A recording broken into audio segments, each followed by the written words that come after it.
What's up, y'all? This is your boy Eddie Jackson. Welcome back to the Drop That Podcast. This episode is brought to you by Layback TV, okay? Over 10,000 channels, movies on demand, every sports channel, all you can think of, all the languages, you know what I'm saying? You can go on your laybacktv.com. It's on your screen where you can see how you can download it on your iPhones, Androids, and your Fire Sticks. So you can watch it at home as well. And you can give a shout out to all my people at official_layback TV, okay? Now, let's get into some wrestling talk because we got a lot to digest. Whoa! All right, guys. So much has occurred on SmackDown and Raw. But we're going to get it in order, okay? Because SmackDown was first on Friday, Raw was on Monday, okay? We had officially 2 NXT members join the SmackDown roster. I'm talking former TNA Knockouts World Champion Jordynne Grace, the Juggernaut, finally on SmackDown, and the former 2-time NXT champion, former TNA World Champion, Trick Williams. Now, as far as an assessment goes on Jordynne Grace, I didn't like her NXT run, not because of her. I was more, like, it didn't get interesting until she was getting into her storylines with Blake Monroe. But, I'm sorry, like, she made more, when she debuted at the Royal Rumble as TNA Knockouts World Champion, that right there made headwaves. You know what I mean? Like, it was crazy. You know what I mean? That's the second time a TNA Knockout champion has graced the Royal Rumble. But this is the first time it was a pure TNA wrestler. The last one was Mickie James. When it comes down to Jordynne, she's the first full TNA wrestler. And she was still in TNA at the time. You know what I'm saying? Like, they didn't even get into their partnership with TNA yet and NXT, you know, but I think her going into, like, right when she had to face Roxanne Perez at the Apex in Las Vegas at Battleground, champion versus champion, like, that was crazy. That was a crazy-ass match. But when you look at the entire run of Jordynne Grace, she challenged for the NXT Women's Championship 3 times and came up short 3 times. I mean, I'm not saying Jordynne needed the NXT Women's title, but you could have at least given her like a North American Championship run. Make it interesting. You know, she proved what kind of champion she is. You know what I mean? But hopefully there's same opportunities, just a little bit more on SmackDown. You know what I'm saying? You got the Women's Tag Team Championship if she can find a partner. She's got the Women's U.S. Championship, that, you know, that's being held right now by Julia. And you got the Women's Championship that's held by Jade Cargill. Now, Jordynne took on Alba Phi, dominated. But Jade Cargill put her on notice, which I like because that's a powerhouse versus powerhouse. That's a former TNA wrestler versus a former AEW wrestler on WWE soil. I would love to see that. I would love to see that. But what I don't want is they put her in a storyline with fucking a champion and she come up short again. Otherwise, what's the point? Seems like she's putting over the champions more than she is herself, you know. But I guess we'll see. You know, it's still early. She needs a good story. I think it's too early for her and Jade to go at it. I know Jade probably needs a dance partner for either the Royal Rumble Saturday night's main event or Elimination Chamber on the road to WrestleMania. But let's see. Because I think even though the Royal Rumble, well, you know what? I think it's going to go on down the same way this year. I think the Women's Royal Rumble winner is going to challenge the Women's Champion. And the Elimination Chamber for the women that winner, I think, is going to challenge the world champion, whoever that is. But we still fresh. We're still fresh. Trick Williams interrupted Randy Orton. Paid the price for it. I gotta give it up to, Jordan and Trick, fresh off of NXT, going into their debuts on SmackDown. They're reaching high. Gotta give them props. But we'll see what happens. Let's get straight into it. Cody Rhodes defended the undisputed WWE Championship against Drew McIntyre. Okay? I think it's the third or fourth time this has happened. Cody has beaten him twice to retain the title. One was a DQ. It was a 3 Stages of Hell match. Regular match was Drew for the win. Second was Falls Count Anywhere. Cody got the win. And then was a steel cage. And who ends up showing up to interfere? Jacob Fatu. Jacob Fatu gets in there, attacks Drew McIntyre. Apparently, it might be Drew is probably the one who took out Jacob, maybe. But Cody tried to stop him, and he ended up paying the price. So when Cody was getting stomped out by Jacob, Drew snuck out, became your new undisputed WWE champion. Now, Drew was my pick to begin with for this match. I think it's fresh. I think I like it. Gives a good title run, possibly, for Drew. He's a 4-time WWE World Champion now. Hopefully a little longer than his last World Championship win. But he's got the belt. He hasn't had this WWE title since the pandemic, where he was basically our champion, holding shit down, or at least one of them, because Roman was the other for the Universal title. But he got the belt back. He got to go to Scotland. He made a promise to bring that belt back home. He did it. Kudos to him. Salute. Some people don't like the finish. They probably thought it was a cheesy finish. Cody got cost up the title. Apparently, this was pitched to Drew and Cody, to put the belt on Drew. I think I like it. Gives Drew a win. Gives Cody, as I didn't lose flat out, but I lost. And it gives Jacob some interesting cliffhangers on who he's going to feud with. The undisputed WWE champion, Drew McIntyre, or Cody Rhodes, the one he cost the title. I don't know. But with that being said, we got a tournament that's going to take place next week. Or this week, actually. And this is going to be a 4-match tournament, right? It's a tournament to become the number 1 contender for the WWE Championship, right? Now, this tournament, right, it's going to be 4 matches. The winner of these 4 matches go into a fatal 4-way in Montreal at Saturday night's main event. And then the winner of that match goes to the Royal Rumble to challenge Drew McIntyre. Now, here are the matches. We're getting a blast from the past. Randy Orton versus The Miz. I hope you remember that when Miz was Money in the Bank winner, cashed in on Randy Orton. Okay? Second match is Sami Zayn going for that dream of being a world champion going up against Ilja Dragunov. Seems like it's a rematch from the U.S. Championship Open they had a few weeks back, which is good. I think that's going to be a good match. Third match is Damian Priest taking on the MFT's leader, Solo Sikoa. I like that. And then it's the newcomers of the SmackDown roster.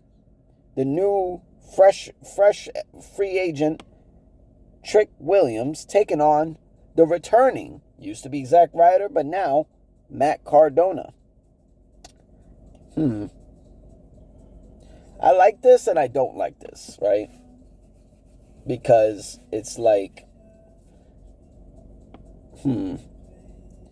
Well, let's just call it what it is. It's going to be a babyface that's coming for that belt at the Royal Rumble.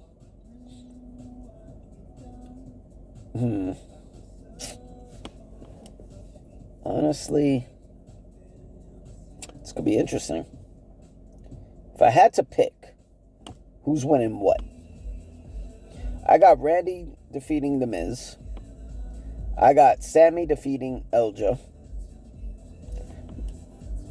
I got the Wyatt Six costing Solo Sikoa the match, and Damian Priest is going to advance to that Fatal 4-Way. It's the Trick Williams and Matt Cardona match that kind of gets me interested in what will happen. Personally, I think it's too fresh for Trick Williams to be in the conversation for WWE Championship. Respectfully. You know what I mean? Don't get me wrong. When Trick was pretty much the second in command to Carmelo Hayes, I didn't see the potential in the ring, but not just in general as a superstar. Trick Williams is a fucking superstar right now. He figured it out. You know what I'm saying? He's great on the microphone. You know what I'm saying? He's killing it with these promos. In the ring, he gets it. He's very entertaining as a babyface and as a heel. Championship run. I mean, look at his two reigns as NXT champion, and look at his reign in general as TNA World Champion. This guy was fucking killing it over there, going back and forth. Do I think he should be in the conversation for WWE Championship? I don't think so. To be honest. I think Matt Cardona should be in the conversation. Because in the end of the day, whoever wins these matches and wins the Fatal 4-Way going into the Royal Rumble, everybody else is going to get another shot anyway by going into the Royal Rumble. You know what I'm saying? The only one who's not going to be in the Royal Rumble is the one who wins all of these matches and go right to meet Drew at the Royal Rumble. You know what I'm saying? But I'm going to go on a limb and say that the Fatal 4-Way is going to be Randy Orton, Damian Priest, Sami Zayn, and Matt Cardona. That's a Fatal 4-Way match at Saturday night's main event. Love it. But we'll see. Those are my picks. Let's go right into Raw. Okay? They were at Dusseldorf in Germany. Let's get into it. CM Punk gave a promo. Who comes out? Finn Balor. Because Finn Balor was pressed by Liv Morgan. Like, yo, we got Dom, who's IC champ and AAA mega champ. We got JD, who's injured. We got Raquel going for the women's world title. We got Liv and Roxanne going for the women's tag title. You're just sitting there playing fucking video games. What Finn does, he uses that ball of fire and he goes challenge CM Punk for a World Heavyweight title shot next week in his home country, Belfast, Ireland. Another match that's been set for Belfast is Maxine Dupree gets her rematch against Becky Lynch for the Women's Intercontinental title. Those are going to be difficult matches to predict, because I don't think Maxine should be holding the belt anymore. I think it's interesting with Becky to drag it all the way to WrestleMania. Be interesting. Punk and Balor, I don't know. I don't see Balor winning the world title anytime soon, but I do see a push for him in 2026. They had a triple threat women's tag team match, right? Liv Morgan and Roxanne Perez, Lyra Valkyria and Bayley, and Kabuki Warriors. Winner faces Rhea Ripley and Io Sky for the women's tag titles at Saturday night's main event. Liv Morgan and Roxanne pulled it off. New number one contenders. I think that's an interesting match to have at Saturday night's main event. What was the turning point of that match? Y'all remember when Liv Morgan got injured? Her shoulder got dislocated. Do you remember who she was in the ring with? You guessed it. Kairi Sane. Yep. Kairi Sane was the culprit in that match, and Liv Morgan was able to give an oblivion and pin Kara. She was able to pin Kairi Sane to be going right to Saturday night's main event to challenge Rhea Ripley and Io Sky. I think that's a good match. Raquel Rodriguez attacks Stephanie Vaquer. I don't know if she's really injured, but they damn sure are giving me some kind of a idea they're going to alley-hoop Raquel to be in Women's World Champion soon. That'd be interesting. What else happened? Oh, yeah, almost forgot. AJ Styles versus Gunther. So, AJ said he was going to make Gunther tap like a little bitch, just like Gunther kept saying he did for John Cena. He did make him tap, but not in the referee's eyes. Didn't see it. He tapped on the side of the hip of AJ Styles. Here comes a powerbomb. Gunther gets the win. I ain't gonna lie. I don't really like that referee. Yo, you know what I'm saying? Like, I think the best referee of all time is Earl Hebner. I can make a tiebreaker. I mean, I know WCW's main guy was Nick Patrick, but I would say at a tie for number 2 would be Nick Patrick and Charles Robinson. You know what I mean? I think they're better referees. Earl Hebner there will never be another Earl Hebner. Earl is that fucking guy. Just saying. And closing out, Braun Breaker interferes in a match that is Austin Theory, Bronson Reed versus Penta and Dragon Lee. Fucking spears Dragon Lee in fucking half. Spears Penta. Hope Penta is not getting injured again. Gets into a shouting match with Raw GM Adam Pearce, which makes him put his hands on Braun, and Braun respected unkindly. And he got himself suspended indefinitely. Now, Paul Heyman did aware him. Yo, you can say he put his hands on you, but technically, you put your hands on him first. Technically, that's self-defense. I see that suspension overturned. But a lot of people feel like Adam Pearce should not be GM because of this. I mean, they're giving a lot of credit to Nick Aldis. And if you got a fucking memory, do you remember there was a time during the pandemic where Adam Pearce was pretty much being the GM for both shows before Nick Aldis popped up out of nowhere? Okay? Y'all got to keep that in mind. Adam Pearce was holding shit down by himself. If this motherfucker is dealing with a show that's dealing with outlaws like The Vision, and he wants to have a drink after, then he's more than welcome to have a fucking drink. Okay? You know, ain't nobody was giving him a fucking break when he was doing both shows. Nick Aldis ain't really dealing with anything serious like that. And I'm not shitting on Nick Aldis. Nick Aldis is a great SmackDown GM. I think he does a great job over there. I mean, but he's not mentally stressed like. I mean, is he? I mean, if you look at it, Adam Pearce's problem is Braun Breaker. Nick Aldis's problem is Drew McIntyre. You know what I mean? He was suspending Drew McIntyre as well. But you got to give credit to Adam. Adam, you know, he's representing his roster. And he's doing a great fucking job of doing it. You know what I'm saying? So you got to keep in mind of this. So I don't think he should be taken off as GM. But I think this story does get a little interesting now that he's well aware that he put hands on Braun Breaker. But let's see what happens on Friday Night SmackDown and next week's Raw. I'm your boy Eddie Jax. This is the Drop That Podcast. Make sure y'all hit that sub button, hit the like, run the hype, get the comments. Go ahead.